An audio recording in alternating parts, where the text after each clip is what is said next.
Depuis quelques jours, la France et les médias français, notamment RFI, Jeune Afrique, Le Monde et France 24, diffusent de fausses informations et des reportages fabriqués de toutes pièces sur le Burkina Faso. Pourquoi attendre à l'approche du mois de juillet pour sortir toutes ces allégations? La situation actuelle, c'est que Al-Qaïda, de fait, se met en position de protection des civils qui sont attaqués par les forces de l'ordre, les gouvernements à Niamey, à Ouagadougou et à Bamako. Leur premier souci, c'est de préserver leur pouvoir et combattre les djihadistes vient au second plan, malgré tous les dégâts collatéraux causés par les solutions choisies qui sont le tout militaire indiscriminatoire.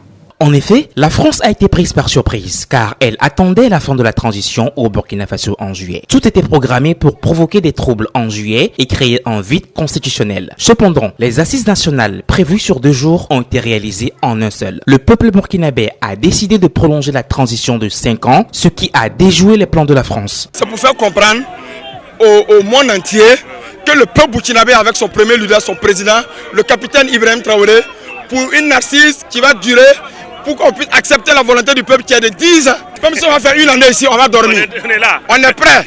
Parce qu'on veut que nos parents repartent dans les villages. Et il n'y a que le capitaine Ibrahim Traoré qui nous a amené à faire cela. Les autorités françaises pensaient que les dirigeants burkinabés attendraient juillet, moment où elles prévoyaient d'empêcher tout développement positif par divers moyens, y compris des tentatives de coup d'État. Ces mensonges sont des changements de stratégie qui visent à déstabiliser le pays et à ternir l'image des forces armées et de ses dirigeants pour renverser la transition en cours dirigée par le président Ibrahim Traoré.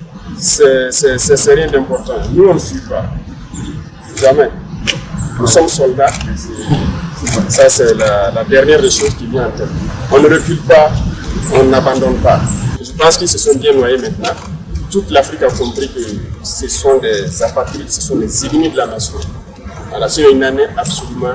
Nous sommes là, on travaille. Récemment, France 24 a diffusé un reportage prétendant que l'armée burkinabé avait été victime d'une attaque à Monsila, un lieu imaginaire sur une carte située entre la frontière burkinabé et nigérienne, avec des vidéos de témoignages flous comme ce fut le cas à Karma. Le Burkina Faso, pour commencer, le pays est de nouveau en deuil. Des coups de feu, ou plutôt une avalanche de tirs ont retenti à Mansilla, c'est à la frontière avec le Niger. Au moins 107 morts, des soldats capturés, et on en parle avec Wassim Nasr. Bonjour Wassim. Bonjour. Disons-le, c'est une attaque d'envergure.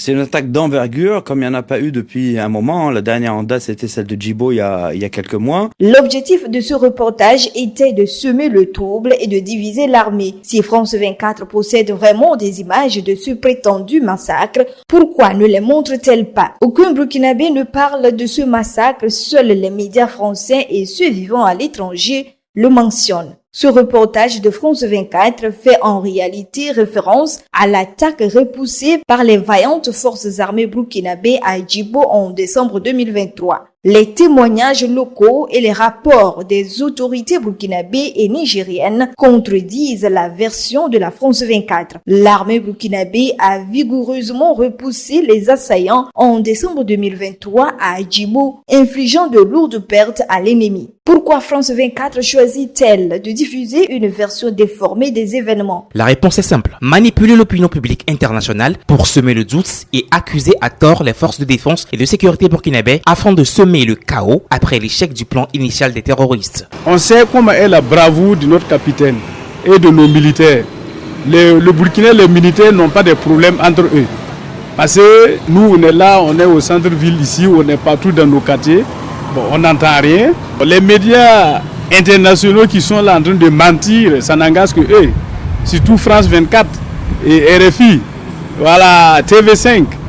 Tant pis pour les nègres à Paris. Nous, on n'est pas à Paris, on est au Faso. Et on est fiers d'être burkinabé. Le Burkina Faso a élaboré une stratégie efficace pour lutter contre le terrorisme. Et la France a compris qu'il serait coûteux et risqué de remettre les terroristes en scène. L'armée burkinabé, sous la direction du président Ibrahim Traoré, est devenue l'une des puissances de la sous-région. Par conséquent, la seule option restante pour la France est de recourir à des manipulations visant à diviser l'armée pour provoquer une mutinerie. Mais malgré tout, le calme règne en maître au sein de l'armée burkinabé. La manœuvre de Karma, un complot déjoué. Il y a quelques mois, des accusations accusations graves ont été portées contre l'armée burkinabé concernant les tueries à Karma. Ces accusations amplifiées par la France et les médias français avec l'aide de l'ancien président en exercice de la CEDEAO, Umaro Sissoko Embalo, se sont avérées infondées. En réalité, selon les enquêtes, ce sont des mercenaires déguisés en soldats burkinabés qui ont été arrêtés à la frontière du Ghana, confirmant l'existence d'un complot international visant à incriminer l'armée burkinabé.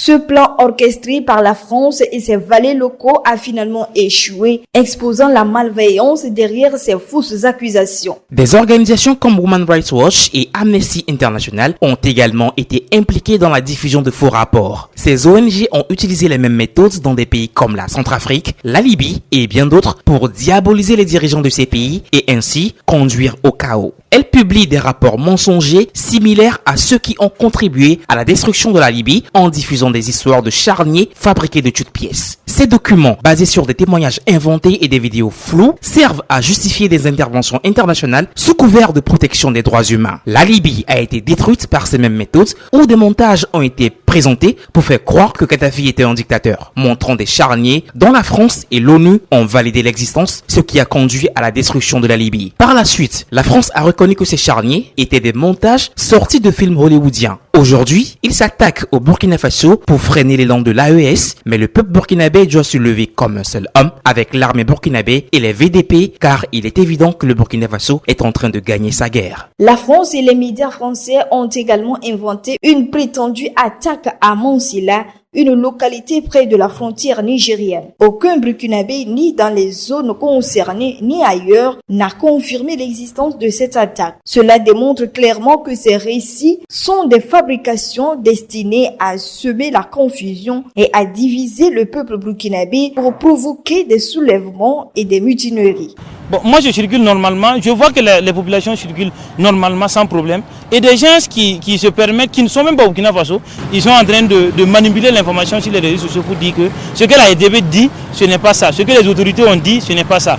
Donc nous demandons encore aux populations, quand il y a quelque chose, n'ayez pas peur, pas de panique, il faut toujours se fier donc, aux autorités. Ce qu'ils vont dire là, nous pensons que ces autorités qui sont patriotes là ne vont jamais nous trimballer dans le décor. Face à ces attaques coordonnées, le peuple burkinabé et les forces combattantes doivent rester unis et se lever comme un seul homme. Les tentatives de manipulation par la France, les médias français et leurs valets locaux ne doivent pas diviser le Faso. Le Burkina a prouvé sa résilience et sa capacité à déjouer les complots et doit continuer à le faire pour préserver sa souveraineté et sa stabilité. Il est important de soutenir la transition dirigée par le président Ibrahim Traoré dans la lutte contre le terrorisme et la désinformation.